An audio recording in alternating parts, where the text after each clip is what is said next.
नमस्कार प्रशिक्षुओं, आपका बहुत बहुत स्वागत है आपके अपने करेंट हेवन के यूट्यूब चैनल पर। आशा करते हैं आप बेहतरीन तरीके से पढ़ रहे होंगे और सारे सेशन को शेयर कर रहे होंगे। सारे सेशन देखिए, आपको यहाँ पर डीएलएड थर्ड सेमेस्टर के जो एसएसटी के क्लास कराए जा रहे हैं इस समय।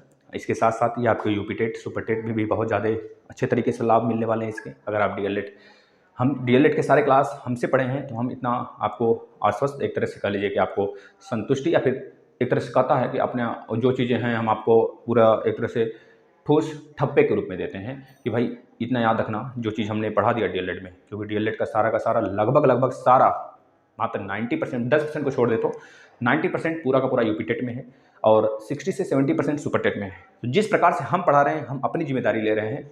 70% आपको कहीं से स्ट्रगल करने की जरूरत नहीं पड़ेगी। अगर हमारे साथ आप पढ़ रहे हैं तो सुपर टेट के लिए भी आपकी तैयारी बहुत शानदार हो रही है, ठीक है ना भाई। तो यूपी टेट के भी सारे क्लासेस करा दिए हैं। जैसे आपका एग्जाम हो जाता है आप यूपी टेट के लिए लग जाएंगे।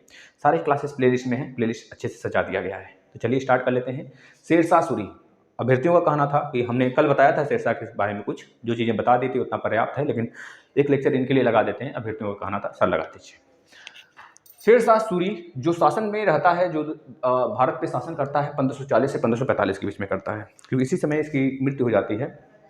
हमने कल जिक्र किया था। इसके समय 3 युद्ध भी देखने को मिलते हैं। 3 DCK हमने बताया था, एक ट्रिक आपको फिर से जिक्र कर लेते हैं, फिर डिटेल में बात करते हैं। DCKS, डी फॉर देवरा, देवरा की लड़ाई बाबर और शेरशाह के बीच में होता है, हुमायूं और शेरशाह के बीच में होता है 1531 में। 1531 में होता है, लेकिन इसमें जो लड़ाई होती है देवरा की लड़ाई में, जो शेरशाह होता है अपना बच्चे को भी गंवा देता है, क्योंकि उसका कहना होता है, जो हुमायूं होता है, भाई हम तुम्हारे किले के सामने तब तक खड़ा रहेंगे जब तक तुम बाहर नहीं निकल जाते, हम तुम्हारे वंश का विनाश कर देंगे। हाँ, इस तरह से खड़ा रहता है। हो जाते 6 महीने 5 महीने इस तरह बीतने लगते हैं।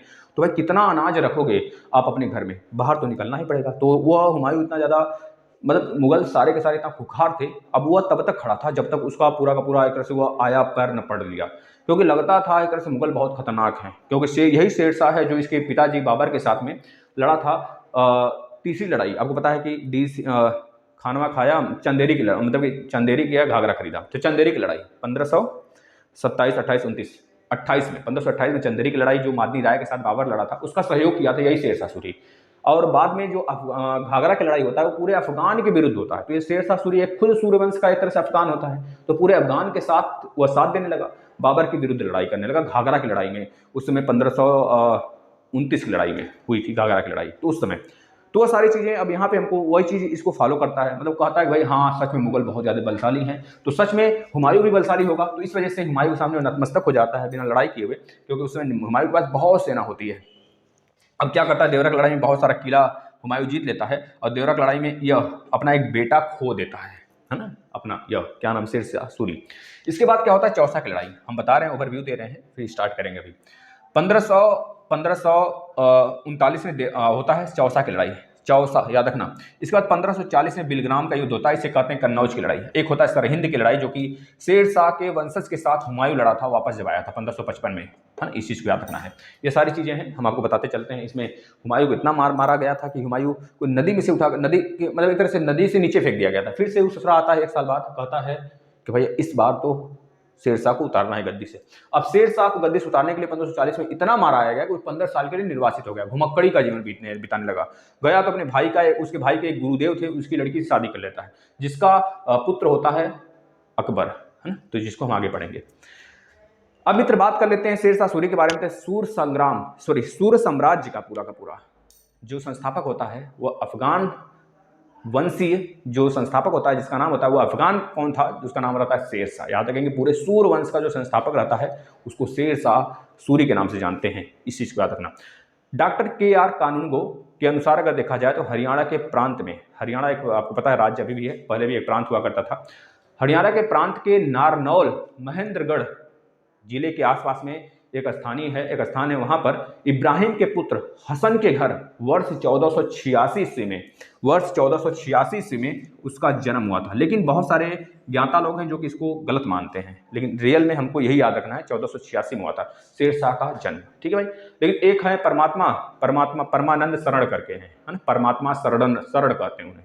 तो परमात्मा शरण का कहना है, उनके विचार के अनुसार से अगर देखें तो जो शेरशाह का जन्म हुआ था 1472 में हुआ था। कब हुआ था? 1472 में। लेकिन आपको यह चीज़ें नहीं याद रखनी है ये गलत है डाटा, अब यह सही है जो माना गया है। वैसे ये भी सही हो सकता है, लेकिन हमें क्या लेना देना है, जो आयोग मानेगा वो हम सही मानेंगे। 1486 में इसका जन्म हुआ था। अब धीरे धीरे आगे बढ़ती इसकी लाइफ, तो इनके बीच इनके जो बचपन का नाम होता है, उनका नाम होता है बचपन का तो फरीद खां। ये भी याद रखना है, बहुत सारे बच्चे बोल जाते हैं। तो फरीद खां शेरशाह सूरी, इस बार 2-3 बार बोलेंगे तो याद हो जाएगा। यही फरीद सूरवंश से संबंधित है, इस चीज़ याद रखना, वही फरीद है जो शेरशाह सूरी है, यही फरीद है इसका नाम, इसका मतलब यह हुआ। इनके पिता हसन खां, इनके पिता का नाम था हसन खां, जौनपुर राज्य के अंतर्गत सासाराम के जमींदार हुआ करते थे इनके पिताजी शेरशाह सूरी के, इस बात को याद रखना है। फरीद ने एक बार शेर को मार दिया। इनके पिताजी की जब डेथ हो जाती है तो पिताजी इनके जिसके संरक्षक बने हुए होते हैं, मतलब पिताजी एक तरह से किसी के अंदर में काम कर रहे थे, तो वह बहुत बड़ा एक तरह से आदमी था, उसके अंदर में काम कर रहे थे, तो उसका नाम अगर याद रखना है तो याद रख लीजिएगा। उसका नाम भाई लोहानी करके है। अभी हम सारा नाम बताएंगे, पूरा का पूरा डिटेल में नाम बताएंगे। उसका नाम है उसका नाम है मोहम्मद बहार खां लोहानी। मोहम्मद बहार खां लोहानी का एक तरह से संरक्षक हुआ करता था। उसके पिताजी जो शेरशाह के पिताजी हैं हसन खां, वह संरक्षक हुआ करते थे। लेकिन जब उसके पिताजी मर जाते हैं तो उनके संरक्षक जो लोहानी है, बहार खां लोहानी, उसके संरक्षक के रूप में यह शेरशाह सूरी काम करने लगता है। अब शेरशाह सूरी एक बार उसकी रक्षा करने के चक्कर में शेर को एक ही तलवार में उसका धड़ अलग कर दिया, सर काट दिया। तब यह बात शेरशाह मतलब कि मोहम्मद बहार खां लोहानी को पता चलता है। तो मोहम्मद बहार खां लोहानी कहता है, भाई अब तुम्हारा नाम रहेगा शेर खां। क्या नाम रहेगा? शेर खां, है ना, इस वजह से उसका नाम लग दिया गया शेर खां। तो याद रखेंगे शेर खां उसे कब नाम पड़ा, जब उन्होंने शेर का हत्या करा, शेर को मार दिया। अब शेर शाह बिलग्राम का लड़ाई लड़ता है। बिलग्राम के युद्ध जैसे ही होता है 1540 में, वह एक तरह से पूर्ण रूप से शासन करने लगता है। कहाँ पर भैया? भारत में। भारत में एक तरह से पूर्ण रूप से शासन करने लगता है।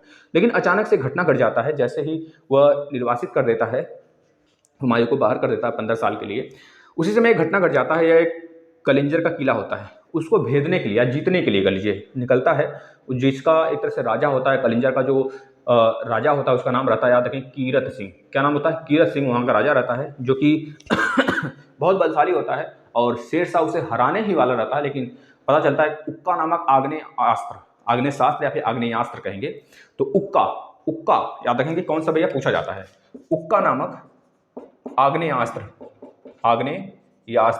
आग्नेयास्त्र चलाते समय शेरशाह का मृत्यु हो जाता है उसी समय, क्योंकि भाई शेरशाह जो रहता है यही शेरशाह का नाम से जाना जाता है, जो कि कलिए कि आग्नेयास्त्र इसके हाथ में ही फट जाता है, हाथ में ही इसके फट जाता है और उसी जगह इसकी मृत्यु हो जाती है 1545 ईस्वी को। 1545 ईस्वी में इसकी मृत्यु हो जाती है। अब बाद में कई वर्षों बाद, मतलब 2-3 साल बाद या 5 साल बाद आसपास में पता चलता है हुमायूं को यह बात पता चलती है कि भाई अब शेरशाह ससुरा नहीं रहा है, अपना स्वर्ग सधार गया, तो उसको बहुत खुशी होती है। अब आप लोग कहेंगे भाई कि बहुत लोग कहते हैं कि अब अगर उसको पता हो गया था 1550 में 1545 में कि शेरशाह नहीं रहा, तो तुरंत क्यों नहीं आया? क्योंकि उसके पास सेना नहीं था कि भाई अब चलेगा तो इसके शेरशाह सूरी के वंशज से लड़ाई करना स्टार्ट करेगा, शेरशाह के जो बच्चे थे उनसे लड़ाई करना स्टार्ट करेगा, नहीं। तो यह बातें उन्होंने नहीं करी, वो अपना सेना गठन करने लगा। सेना गठन किया और एक बार अचानक से आया 1555 ईस्वी में, जिसे बोला जाता है भैया कौन सी लड़ाई? सरहिंद की लड़ाई या फिर कलिजे मच्छीवाड़ा की लड़ाई। तो 1555 में शेरशाह के वंशज के साथ किसकी लड़ाई होती है? हुमायूं की लड़ाई होती है और हुमायूं जीत जाता है और 1 साल के लिए गद्दी पे राज करता है। फिर इसके बाद दिल्ली के जहाँ अपना लाइब्रेरी से गिरता है, उसकी मृत्यु हो जाती है ना। तो ये सारी चीज़ें हमने कल डिस्कस कर रखा है। अब देखिए, शेरशाह की मृत्यु हो जाती है कलिंजर के किला भेदने के चक्कर में, उक्का नामक आग्नेयास्त्र जब चलाता है। मृत्यु के समय वह इक्का नामक आग्नेयास्त्र चला रहा था, बहुत बार पूछा गया, इसको याद करना है। अब अगर कहा जाता है हिंद तथा ईरानी वास्तुकला के समन्वय का प्रथम उदाहरण माना जाता है, किसको माना जाता है? तो बता देंगे भाई शेरशाह को माना जाता है। शेरशाह का मकबरा अगर पूछा जाता है कहाँ पर है, तो बताएंगे सासाराम, जो कि आज बिहार में पड़ता है। बिहार में बहुत नीचे वाला, मतलब एक तरह से आंध्र प्रदेश, सॉरी सही बोल रहे हैं, झारखंड के जस्ट ऊपर सटा हुआ है ना, इस तरह से। तो याद रखेंगे शेरशाह का मकबरा कहाँ पर है? सासाराम में है। सासाराम में झील के बीच में ऊंचे टीले पर निर्मित किया गया है, अच्छे ढंग से, अच्छे व्यवस्थित रूप से बनाया गया है। रोहतासगढ़ एक किला है, रोहतासगढ़ किला एक कुहाना जो दिल्ली में स्थित है, किला एक कुहाना नामक मस्जिद का भी निर्माण शेरशाह सूरी ने करवाया था। इस बात को भी याद रखना है, उसके द्वारा कराया गया था। किसका भैया? रोहतासगढ़ किला, और एक है किला एक कुहाना, दोनों चीज याद रखेंगे, हम लिख देते हैं यहाँ पर। रोहतासगढ़ का किला और किला एक कुहाना मस्जिद है, ये मस्जिद है। इन दोनों का निर्माण किसने कराया था? शेरशाह सूरी ने कराया था। ये तो दिल्ली में स्थित है, आपका किला एक वना कहाँ पे स्थित है? दिल्ली में स्थित है। इसका निर्माण शेरशाह नहीं कराया गया था, बहुत बार पूछा गया है। शेरशाह का उत्तराधिकारी होता है जिसको हुमायूं ने हराया था, उसका नाम था इस्लाम शाह। इसका एक पुत्र होता है इस्लाम शाह, जो कि 1555 में हार जाता है हुमायूं से, और हुमायूं राजपाट लेके आ जाता है। आपको पता होना चाहिए इधर शेरशाह ने भूमि के लिए एक तरह से व्यवस्था किया था जिसको कहा जाता है 32 अंक वाला व्यवस्था। जैसे हम लोग देखते हैं स्केल में 1 2 3 4 5 15 तक होता है, सेम उसी प्रकार से 32 अंक वाला उन्होंने सिकंदरी गज के नाम से एक व्यवस्था किया था, जिसके आंकड़े को कहा जाता है सिकंदरी गज। सिकंदरी गज आंकड़ा किसके द्वारा? एक तरह से डंडी था, डंडी व्यवस्था था। डंडी मतलब डंडी का प्रयोग करता था वह, है ना। डंडी, सन की डंडी हो गई, और एक तरह से आंकड़ा उसका था, आकलन था 32 सिकंदरी गज का। वह आंकड़े से सारा का सारा भूमि पैमाइश वगैरह आज यूज करता था पहले। आज देखेंगे तो इंच है और प्लस बिस्सा है प्लस बीघा, इस तरह से लोग यूज करते हैं। बिस्वंती, उनस्वंती, इस तरह से बहुत सारी चीज़ें गांव में चलता है। लट्ठा चलता है अभी भी गांव में, यूपी के बहुत सारे गांव में लट्ठा चलता है, गट्ठा चलता है, ये सब सारी चीज़ें चलती हैं। एक लट्ठा इतना बड़ा, इस तरफ सारी चीज़ें होती हैं। तो इसने एक तरह से कह लीजिए 178 ग्रेन चांदी, 178 ग्रेन चांदी का और 380 ग्रेन तांबे का इन्होंने, देखिए जो 178 ग्रेन चांदी का था उन्होंने रुपया चलाया। चांदी वाला रुपया किसने चलाया? कितने चांदी वाले रुपए को 178 ग्रेन चांदी वाले रुपए को किसने चलाया? तो बताएंगे शेरशाह सूरी ने चलाया था। और 380 ग्रेन तांबे का दाम नाम से जाना जाता था उसमें, दाम किसने चलाया? तो बताएंगे शेरशाह ही ने चलाया। अब कुछ चीजें हम जिक्र करते हैं, ध्यान सुनते चलिए। शेरशाह ने रोहतासगढ़ का दुर्ग एवं कन्नौज के स्थान पर शेरसूर, क्या भैया? शेरसूर नामक नगर बसाया था। यह बात भी याद रखेंगे, शेरसूर नामक नगर किसने बसाया था? तो वही शेरशाह सूरी, क्योंकि नाम से पता चल रहा है। इसके बाद याद रखेंगे शेरशाह के समय पैदावार जो थी, पैदावार जो आज हम लोग देखते हैं, पैदावार जो था पैदावार का लगभग 1/3 भाग सरकार लगान के रूप में वसूला करती थी। यह बात भी याद रखेंगे, पूछा जा सकता है। आगे देखेंगे तो याद रखना है कबूलियत एवं पट्टा प्रथा की शुरुआत किसने किया था? तो बता दें कबूलियत एवं पट्टा प्रथा की शुरुआत भी शेरशाह ही ने किया था, शेरशाह सूरी ने किया था। इसके बाद याद रखेंगे जो 1541 ईस्वी में पाटलिपुत्र को पटना के रूप में किसने बताया? पाटलिपुत्र को पटना किसने बनाया? पटना, आज वही पटना जो बिहार का कैपिटल है। तो 1541 ईस्वी में पटना बना, किसने बनाया भैया? वही शेरशाह सूरी ने बनाया। और शेरशाह सूरी ने एक डाक प्रथा की भी व्यवस्था करी थी। डाक प्रथा जो पता है हमें, अंग्रेजों के ज़माने स्टार्ट हुआ था 1800 जो डलहौजी रहता है वो स्टार्ट करता है, जो हड़प नीति लेके आता है 1848 में, और बाद तक रहता है 1856 तक रहता है। उसके बाद हमारा जैसे भारत का वायसराय स्टार्ट हो जाता है वहाँ से। तो याद रखेंगे डाक प्रथा भी, या इसने एक तरह से इंटरव्यू कराया था इसका। और प्लस कह लीजिए कि भाई जो आपका ग्रांड ट्रंक रोड है जो कि दिल्ली से काबुल तक जाता है, कोलकाता से कहाँ तक जाता है? काबुल, पाकिस्तान में आज स्थित है, तो उसमें पाकिस्तान नहीं बना था। तो कोलकाता से काबुल तक जो ग्रांड ट्रंक रोड है उसको ग्रांड ट्रंक रोड के नाम से जाना जाता है। इसको किसने बनाया था या फिर किसने मरम्मत कराया था? तो बताएंगे शेरशाह सूरी ने मरम्मत कराया था। अब हमको पढ़ना है भाई किसके बारे में पढ़ना है? अकबर के बारे में। खत्म हो गया हूँ शेरशाह सूरी। हमको पढ़ना है अकबर के बारे में। अकबर 1556 से लेकर 1605 तक रहता है। अकबर के समय बहुत सारी घटनाएं घटती हैं, मतलब कि अनगिनत घटनाएं। हम बताते हैं अकबर की घटनाएं के सारे बारे में। देखिए अकबर, 1 मिनट रुकेंगे, 1 मिनट रुकना, फिर हम बताते हैं सारी चीजें। 1 मिनट रुकना है, 1 मिनट।